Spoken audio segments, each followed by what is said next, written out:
situation in Gaza escalates, we bring expert views and analysis. Israel has killed 20,000 people, 70% of whom are women and children. Israel has destroyed Gaza. It's all the more worrying when we see certainly civilians being moved from one area to another, and then that other area then subsequently being attacked.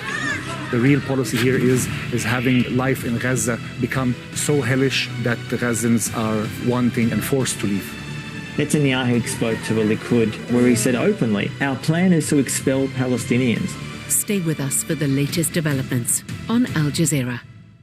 Unheard voices. Very few people in Israel are speaking up against the war right now. I want to be one of them. Connect with our community and tap into conversations you won't find elsewhere. I hate how they dehumanize us Palestinians. So I want the world to know us as humans, to have a connection with us. The Stream on Al Jazeera.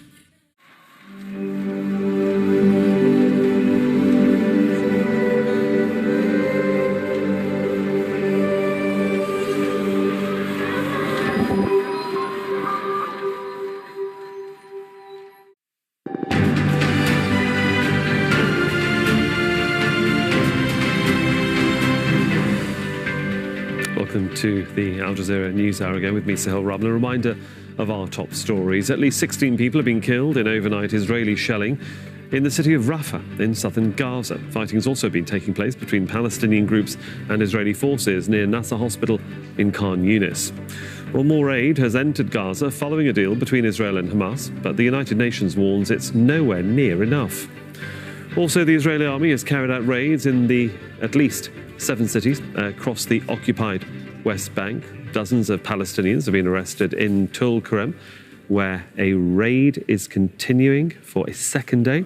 Israeli forces killed at least 11 Palestinians in the territory on Wednesday. Nida Ibrahim has more from us from Nablus and joins us from there. Nida, let's just begin with the ongoing raids in Tul Karem, which have been, going on for more than 24 hours now. Yes, indeed. They've raided the Tul Karem refugee camp and they've later moved to Nur Shams refugee camp. And I'm here talking about the Israeli forces. And both camps are in Tul Karem, a city to the north of the occupied West Bank. And those two places have seen numerous Israeli raids. One in particular, they've stayed there for more than 40 hours. And the Palestinians inside the camp say that this is a reminder of that long raid. We were there yesterday and we've seen the confrontations between the Palestinian fighters within the camps and the Israeli forces. But this morning, we've seen more videos of the Israeli destruction of the infrastructure, the leveling of roads that has been happening through the Israeli bulldozers that have also destroyed one home.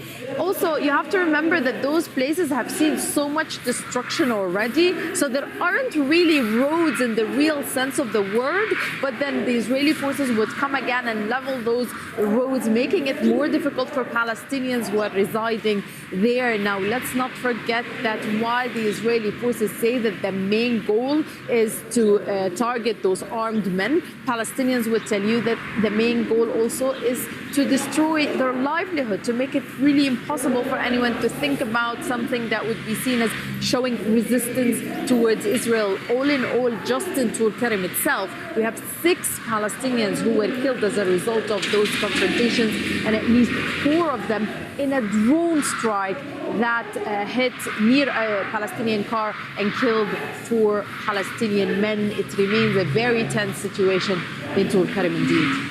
And of course, for the past several months, if not for many, many years, you at first hand know how difficult it is to move from one location to another with the checkpoints and the security issues that Israel puts in everybody's way. So where are you right now? Because it's taken time, hasn't it, for you to get to where you are, to report the news itself?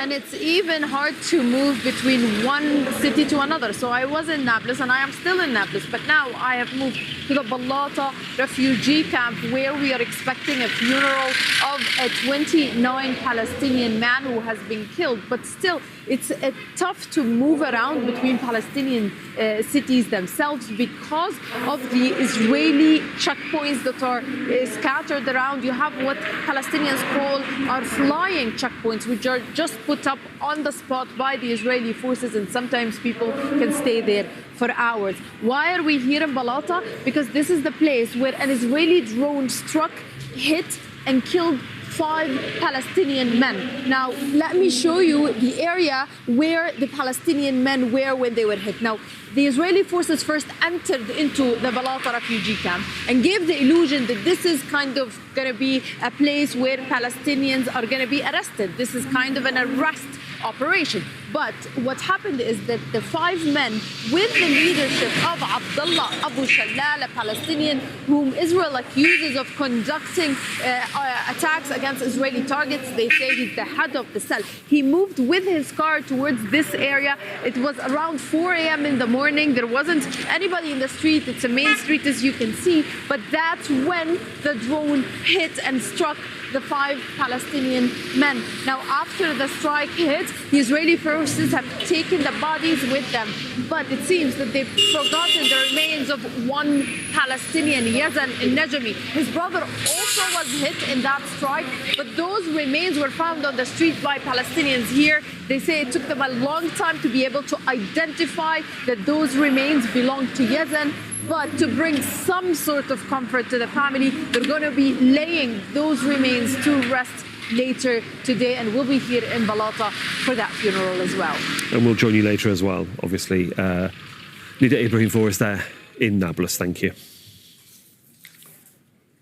Now, the US has launched another airstrike against Houthi-controlled areas in Yemen, and that's after the group said that it had attacked a US ship in the Gulf of Aden. The UK Maritime Trade Operation says that the attack was carried out about 100 kilometres southeast of the city of Aden. The agency says a drone struck the vessel, causing a fire that the crew managed to extinguish.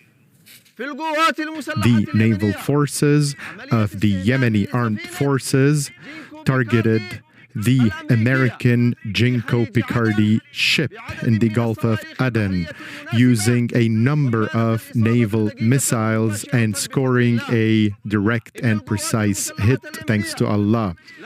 The Yemeni armed forces will not hesitate to target all threat sources in the Arabian Sea and the Red Sea, in line with our legitimate right to defend our dear Yemen and in support of the oppressed Palestinian people. Mike Hanna has more on the latest wave of attacks on Houthi targets. U.S. Central Command has confirmed that another set of strikes have been carried out against Houthi targets in Yemen. CENTCOM says that the strikes were aimed at missiles that were preparing to be launched in what it describes as a preemptive action. This is the 4th set of strikes that the U.S. has carried out since it launched an operation against the Houthis in Yemen with its allies in recent days.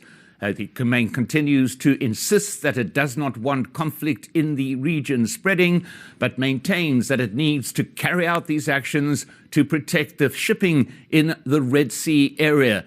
At the same time, it has denied Houthi claims that their attacks are being carried out in response to Israeli operations in Gaza. Early in the day, a Pentagon spokesman said that the Houthis' capacity had been degraded by these ongoing strikes, but at the same time, he said it was not expected that it would all happen at the same time, and the strikes will continue, he says, as long as the Houthis maintain their attacks against shipping in the Red Sea. Mike Hanna, Al Jazeera, Washington. Now, the United States has also relisted the Houthis as a specially designated global terrorist group. The Biden administration had removed the designation in 2021 to allow humanitarian aid into Yemen. Kimberly Halkett reports. Following U.S. airstrikes on Houthi-controlled missile facilities in Yemen for attacking merchant vessels and U.S. Navy ships in the Red Sea, the United States again targeted the Houthis. On Wednesday, the Biden administration announced it was designating the Houthis as a specially designated global terrorist organization. If the Houthis cease the attacks, we can certainly reconsider this designation. If they don't, as the president said, we will not hesitate to take further actions. The White House says the designation is designed to protect freedom of navigation. About 12% of international trade passes through the Red Sea, and Houthi attacks have already had an impact on global supply chains. Declaring the Houthis a terrorist group bans members from entering the U.S., freezes funds held in U.S. banks, and triggers sanctions against any entity providing the Houthis with support. But the Houthis say the attacks on commercial ships that began in October will continue in solidarity with the Palestinians and the more than 24,000 killed in Israel's war on Gaza. The escalation has fueled concerns of a broader Middle East conflict. In the past week, the United States and the UK carried out joint airstrikes on Houthi-controlled missile batteries, weapons storage sites, and air defense systems.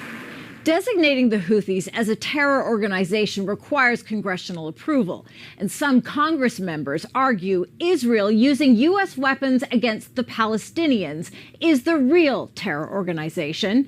Still, despite some pushback, there is overwhelming support for Israel in Congress. That's why the designation against the Houthis is expected to take effect next month.